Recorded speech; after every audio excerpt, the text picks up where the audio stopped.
Cinema ప్రేమికులకు నమస్కారం. ఎడారి ప్రాంతంలో ప్రయాణిస్తున్న ఇద్దరు వ్యక్తులకు అనుకోకుండా ప్రపంచంలోనే అతిపెద్ద బంగారు గడ్డ దొరికితే దాన్ని సొంతం చేసుకోవడానికి వాళ్ళు ఎంత దూరమైనా వెళ్తారు. ఇదే ఇంట్రెస్టింగ్ పాయింట్ తో తెరకెక్కిన సర్వైవల్ థ్రిల్లర్ గోల్డ్. ఇది 2022లో విడుదలైంది. అరే 2022లో వచ్చిన సినిమా గురించి ఇప్పుడు ఎందుకు చెప్తున్నారా నాయన అంటే, ప్రైమ్ వీడియోలో ఈ మూవీకి ఇప్పుడు తెలుగు, తమిళ్, హిందీ ఆడియోని యాడ్ చేశారు. ఈ సినిమా రన్ టైం కేవలం 97 మినిట్స్ మాత్రమే ఉంటుంది. ఇది రెగ్యులర్ హాలీవుడ్ యాక్షన్ మూవీ కాదు. చాలా తక్కువ క్యారెక్టర్స్, ఎక్కువ డెజర్ట్ సెట్టింగ్స్, సర్వైవల్ మరియు గ్రీడ్ చుట్టూ తిరిగే స్లో బర్న్ థ్రిల్లర్. వీడియోలోకి వెళ్ళబోయే ముందు మీరు ఇంకా నా ఛానల్ ని సబ్స్క్రైబ్ చేయకుండా చూస్తున్నట్లయితే దయచేసి వెంటనే సబ్స్క్రైబ్ చేసేయండి. పక్కనే ఉన్న బెల్ ఐకాన్ ని యాక్టివేట్ చేసుకోండి.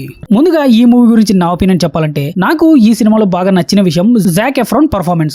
సినిమాలో ఎక్కువ భాగం అతని క్యారెక్టర్స్ ఒక్కడినే చూపిస్తూ ఉంటుంది. డైలాగ్స్ కూడా చాలా తక్కువగా ఉంటాయి. అయినా అతని ఎక్స్ప్రెషన్స్, బాడీ లాంగ్వేజ్ ద్వారా క్యారెక్టర్స్ పడుతున్న బాధను చూపించడానికి జాక్ ఎఫ్రాన్ చాలా బాగా ప్రయత్నించాడు. అయితే ఈ మూవీ అందరికీ నచ్చదు. ఎందుకంటే సినిమా చాలా స్లోగా ఉంటుంది. మొదటి నుంచి చివరి వరకు పెద్దగా యాక్షన్ సీక్వెన్స్ ఉండవు. ఒక వ్యక్తి ఎడారిలో ఒంటరిగా సర్వైవల్ కోసం స్ట్రగుల్ చేయడమే ప్రధానంగా ఉంటుంది. అందుకే survival thrillers, slow burn movies ఇష్టపడే వాళ్ళకు గోల్డ్ మూవీ ఒకసారి ట్రై చేయొచ్చు. కానీ ఫాస్ట్ ఫేస్డ్ థ్రిల్లర్ లేదా ఎక్కువ యాక్షన్ కావాలనుకునే వాళ్ళు మాత్రం బోరింగ్ గా అనిపించే అవకాశం ఉంది. ఇక ఫ్యామిలీతో చూడొచ్చు అంటే ఇందులో వైలెన్స్ ప్లస్ స్ట్రాంగ్ లాంగ్వేజ్ ఉన్నాయి. ఇక ఫ్యామిలీతో చూడాలంటే ఇక మీ ఇష్టం. ఈ సినిమా స్టోరీ విషయానికి వస్తే, ఈ సినిమా ఒక డిస్టోపియన్ ఫ్యూచర్ లో జరుగుతుంది. ఒక వ్యక్తి, మన ప్రొటాగనిస్ట్, ఎడారి లాంటి ప్రాంతంలో ప్రయాణిస్తూ ఉంటాడు. అతనితో పాటు మరో వ్యక్తి కూడా ఉంటాడు. ప్రయాణంలో వాళ్లకు అనుకోకుండా అత్యంత భారీ బంగారు గడ్డ కనిపిస్తుంది. దాన్ని చూసిన తర్వాత వాళ్లకు ఒకటే ఆలోచన, ఈ బంగారం ఎలా అయినా సొంతం చేసుకోవాలి. కానీ సమస్య ఏంటంటే ఆ బంగారు గడ్డ చాలా పెద్దదిగా ఉంటుంది. వాళ్ళ దగ్గర ఉన్న ఎక్విప్మెంట్స్ తో దాన్ని బయటకు తీయడం సాధ్యం కాదు. అందుకే ఒక వ్యక్తి అవసరమైన మెషినరీ టూల్స్ తీసుకురావడానికి వెళ్లాలని నిర్ణయించుకున్నాడు. ఇంకొక వ్యక్తి మాత్రం అక్కడే ఉండి బంగారాన్ని కాపాడుతూ ఉండాలి. ఇక్కడ నుంచి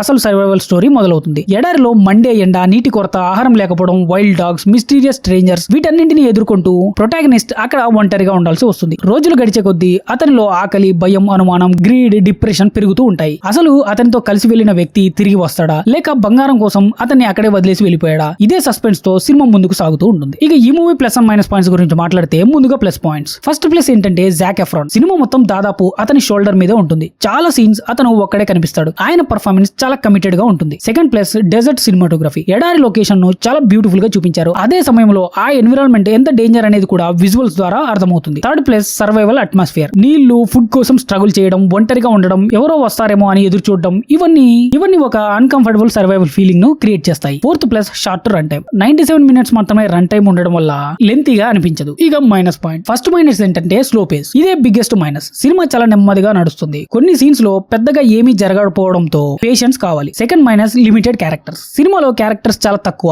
అందువల్ల స్టోరీ స్కోప్ కూడా చాలా లిమిట్ గా అనిపిస్తుంది. థర్డ్ మైనస్ ఏంటంటే స్క్రీన్ ప్లే. కాన్సెప్ట్ ఇంట్రెస్టింగ్ గా ఉన్న స్క్రీన్ ప్లే ప్రతి ఒక్కరిని పూర్తిగా ఎంగేజ్ చేయదు. ఇక ఫైనల్ వర్డిక్ట్ ఏంటంటే, మొత్తంగా గోల్డ్ ఒక డిఫరెంట్ సర్వైవల్ థ్రిల్లర్. బంగారం కోసం మొదలైన జర్నీ చివరకు మనిషిలోని గ్రీడ్, సెల్ఫిష్నెస్, డిప్రెషన్ ఎంత డేంజరస్ గా మారతాయో చూపిస్తుంది. Zac Efron performance, desert visuals, survival atmosphere సినిమాకు మేజర్ ప్లస్ పాయింట్స్. కానీ స్లో నరేషన్ మరియు లిమిటెడ్ స్టోరీ వల్ల ఇది అందరికీ నచ్చే మూవీ కాదు. మీకు స్లో బర్న్ సర్వైవల్ థ్రిల్లర్స్ ఇష్టమైతే ఒకసారి ట్రై చేయొచ్చు. ఇక ఈ మూవీకి నేను ఇచ్చే రేటింగ్ 2.5/5. ఇది కేవలం నా ఒపీనియన్ మాత్రమే. ఇక ఈ రివ్యూ మీకు నచ్చినట్లయితే ఈ వీడియోకి ఒక లైక్ చేసుకుని మీ ఫ్రెండ్స్ అండ్ ఫ్యామిలీ మెంబర్స్ తో షేర్ చేసి, ఇలాంటి మంచి కంటెంట్ వీడియోస్ కోసం మా ఛానల్ ని సబ్స్క్రైబ్ చేసి పక్కన ఉన్న బెల్ ఐకాన్ ని యాక్టివేట్ చేసుకోండి. Thank you for watching. జై హింద్.